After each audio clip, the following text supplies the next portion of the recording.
জয় শিবধাম, জয় গুরুবীরানন্দের জয়। আবার নতুন একটা ভিডিও নিয়ে চলে এলাম।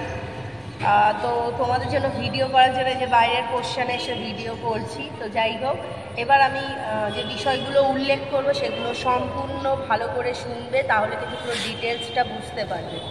তো যারা যারা শিবধামের দীক্ষা নিয়েছো বা আপনারা যারা নিয়েছেন তাদের উদ্দেশ্যে এই ভিডিওটা করা হচ্ছে।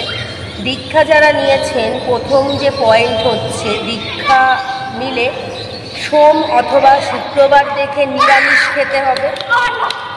আর হচ্ছে যে দীক্ষা যারা যারা নিয়েছেন, দ্বিতীয় পয়েন্ট হচ্ছে রুদ্রাক্ষের মালা 3 মালা জপ করা বাধ্যতামূলক। তাছাড়া 7 বা 11 মালা তো জপ, যত বেশি জপ করবেন ততই ভালো।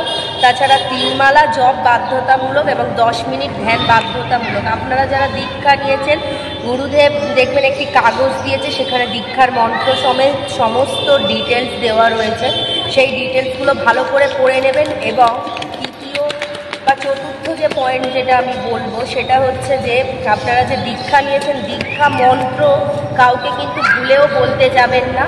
দীক্ষা মন্ত্র একমাত্র গুরুদেব যখন দিয়ে দেয়, শুধু গুরুদেব এবং শিষ্যের মাঝখানেই সেই মন্ত্রটাই থাকবে, অন্য কেউ যেন মন্ত্রটা না জানতে পারে। দীক্ষা মন্ত্র মানসিকভাবে জপ করতে হবে, আসনের মধ্যে বসে জপ করবেন, ঠিক আছে? আসনে কিভাবে বসে জপ করতে হয় সেই ভিডিও তো বলে দেওয়া হয়েছে। আর হচ্ছে যদি আধ্যাত্মিক স্তরে পৌঁছাতে চান বা ধরুন ধ্যান সাধনার মধ্যে যেতে চান, তাহলে কিন্তু দীক্ষার যে আপনারা নিয়েছেন 7 মালা 11 মালা আরও বেশি, যত মালা জপ করবেন ততই ভালো।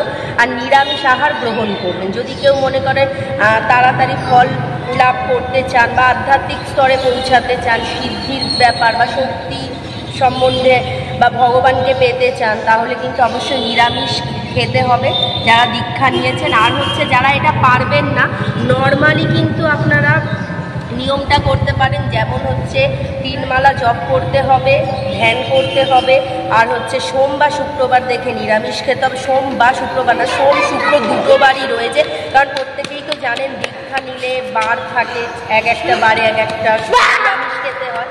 তো সেক্ষেত্রে শিবধামের যে নিয়ম রয়েছে সেখানে সোম বা শুক্রবার দেখে, মানে সোম শুক্র দুটো বারই নিরামিষ খেতে হবে। অনেক জায়গায় দীক্ষার ক্ষেত্রে একদিন নিরামিষ খেতে হয়, কিন্তু শিবধামের নিয়ম অনুযায়ী যে দীক্ষা রয়েছে সেই দীক্ষার ক্ষেত্রে কিন্তু সোম আর শুক্রবারই নিরামিষ খেতে হবে।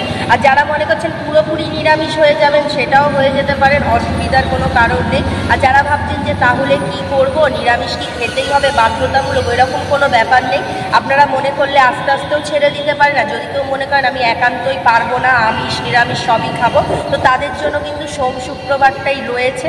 আর যা যা নিয়ম বলা হচ্ছে সেই নিয়মগুলো সঠিকভাবে পালন করতে হবে। আর দীক্ষা মন্ত্র খুব ভালো করে জপ করবেন। আর হচ্ছে যে কাউকে দীক্ষা মন্ত্র জানাবেন না, নিজের মনের মধ্যেই দীক্ষার যে বিষয় সেই মন্ত্রটা নিজের মনের মধ্যে রাখবেন। আর রুদ্রাক্ষ মালায় জপ করবেন, ঠিক আছে?